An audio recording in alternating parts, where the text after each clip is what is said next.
Because if you don't have the then you have but this regulation has been followed. So with all due respect to the medical community, you cannot rush into making all these new regulations because lawyers who are making laws know that when you draft a law, you have to be very careful and very precise, and you have to think it through very, very carefully. But unfortunately, the medical community that has been behind many of these regulations has not done this. So they simply say intense exercise. But this law did not define what intense exercise is. So, for me, walking might not be intense exercise, but for someone who is elderly, or might have a condition, or might be a bit overweight, or is carrying heavy things, or is going uphill, it is intense exercise. How can you say that is not intense exercise? Who is to decide? So if walking can be intense exercise, then where does that leave us? That means that technically speaking, if we are walking, right now we are sitting down. But if we are walking, then we should remove the mask, because for us it might be intense exercise.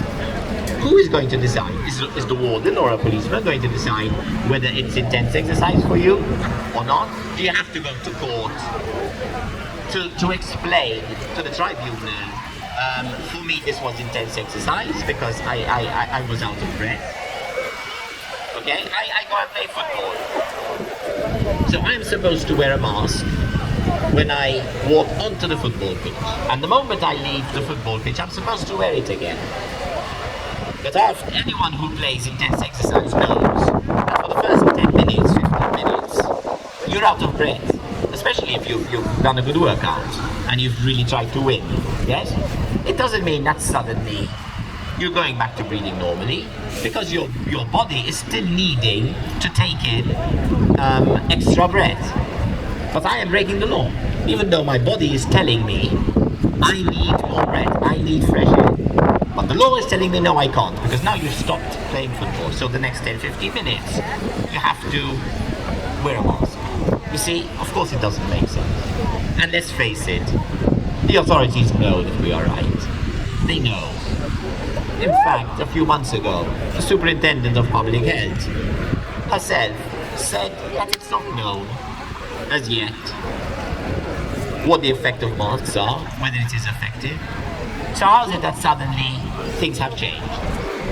Because suddenly, if you go look at a couple of websites, you will see some new studies about masks dated June 2020, July 2020. So is the medical community telling us that we needed to make new studies for masks in June and July because we had no studies about the efficiency of masks in the last 50 years? Did we suddenly need to have certain scientists come up with these new studies to show that masks are effective? Effective? I'm not telling you they are not effective at all. Effective, going out the house and spending the rest of the day not taking fresh air, because this is what they are asking us to do. You don't take fresh air when you are at home, not like when you are outside. The moment you go outside, you have to wear a mask. So they are telling us you are not allowed to take fresh air. So your body is the one thing that the body is demanding of us more than anything else. It's to take fresh air. More than anything else. You can go days, even weeks without eating. You can go 1 or 2 days without drinking. But how many seconds can you go without breathing? And they are regulating our breathing. And because we ask for the science, they say that we are irresponsible. So what about the doctors being responsible, having duty of care? What has happened?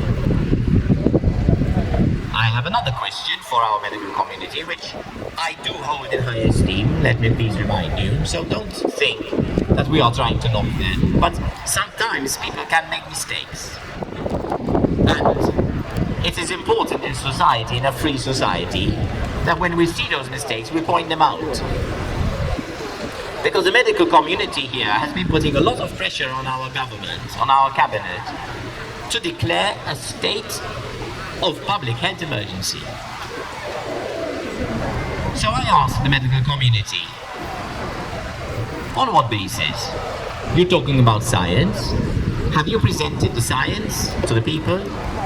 and to the cabinet to justify your calls every week. You are calling for a declaration of a state of emergency. Have you published the science? Because we haven't seen it. Now, to be fair, with the superintendent of public health, we've criticized some decisions, many decisions, including the one on the masks, including the law that they've passed that we cannot protest standing up. So if you all stand up right now, I'm not asking you to do so, please. But if you do, you're suddenly going to be a threat to one another, because you're transmitting the disease more if you do have it by standing. Okay? Is this logic? And we see the science to show us that if we are sitting down, social distancing, we are safe. I mean, well, I'm very grateful that they are trying to make sure that if we come to protest to safeguard our civil liberties and our rights, that they are looking after our health interests at the same time. But can they please explain to us why they are doing that by telling us not to stand up? Because of course we know that if we stand up, then we can control.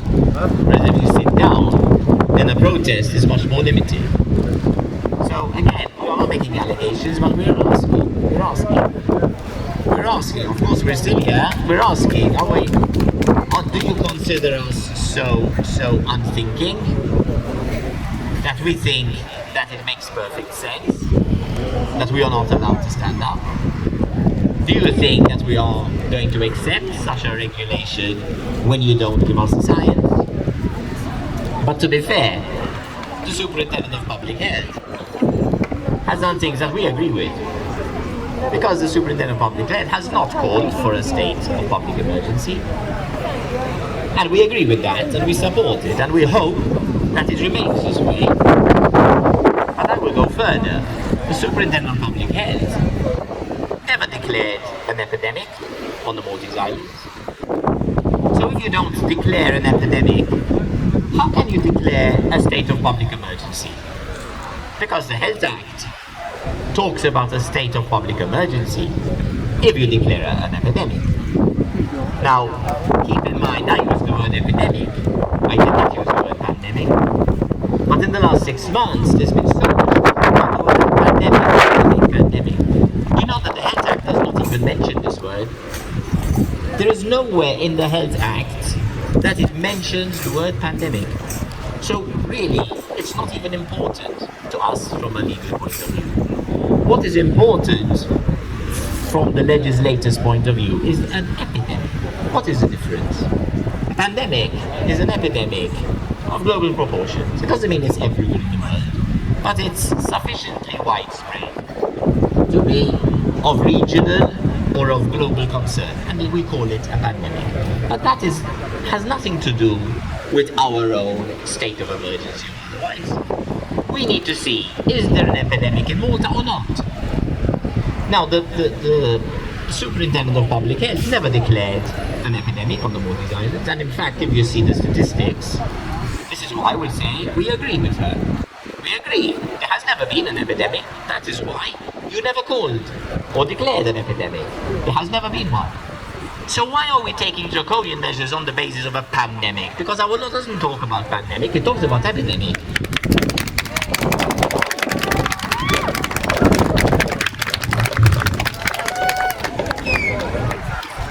And I think another question we need to ask is, that's the question we have been asking of the public health in the first place. But the question we'll ask our friends in the medical community is, if you have been calling for a state of a state of emergency, public health emergency, almost every week. In fact, there was a statement by the medical community that said the judicial protest of these persons has said that the laws being passed in relation to COVID are not valid because a state of public emergency was never declared.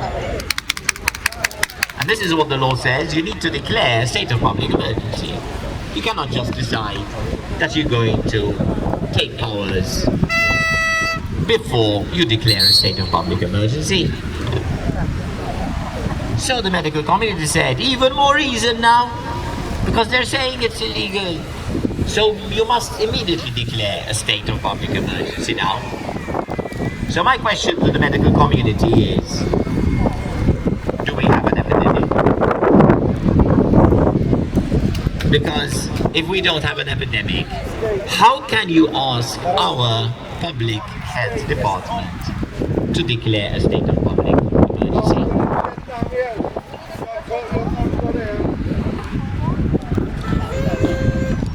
There are a number of other issues. Unfortunately, we tend to get a bit sidetracked because of all the issues related to this COVID year. But these two organizations, the Natural Health Community and the Human Health Alliance, they have other concerns. Their members have many other concerns which are related to health. We did not issue a judicial protest limited to the COVID regulations, which incidentally, by way of conclusion on this subject, why is it that some weeks ago the new law said that you couldn't have groups of more than 15 persons? Where was the science? And then why did that law change and it became not more than 10 persons? And why did it change again and it said not more than 6 persons? Where is the science to tell us whether the group should be 6 or 10 or 15 or 2 or 50? So there are a number of regulations that we are asking needs to be revised, because if you do not come up with the science, you cannot say that they are reasonable in a democratic society. These are our rights. We have a right to congregate, a right to be with one another, we have a right to freedom of movement. There was a time, not right now, but there was a time when the Maltese people who didn't hold a Gozo ID could not go to Gozo. And of course Gozo is part of the same country. So they were restricting our freedoms of movement. And these are issues that they need to address. If they do not come up with the science, they are unconstitutional.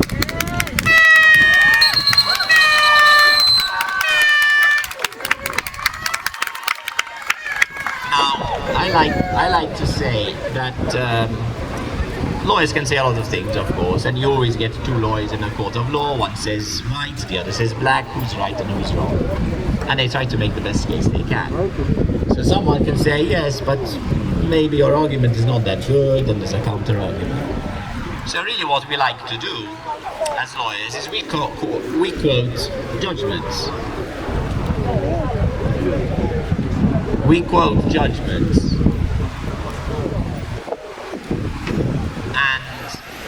There is a judgment that came out a few days ago in the Czech Republic, which annulled the regulations issued by the health authority in the Czech Republic on the wearing of masks. Because it said there wasn't enough science, because they said that the rules on the masks were too draconian. Now keep in mind that the rules in Czech Republic were less draconian than the mask rules we have in Malta right now. And even though they were less draconian, the court declared them to be illegal. So you see, this is not something which is happening only in Malta, and it's not a question only of what we're alleging, but it's also a question of what the courts of law in other countries are deciding. There was another issue that we spoke about in the judicial protest regarding tests, so-called PCR tests.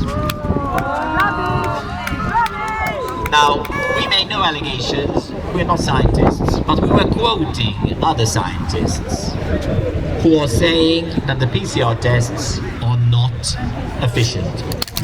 They're not good. It's not our words, it's the words of the scientists. So anyone who disagrees, then they need to come up with the science to prove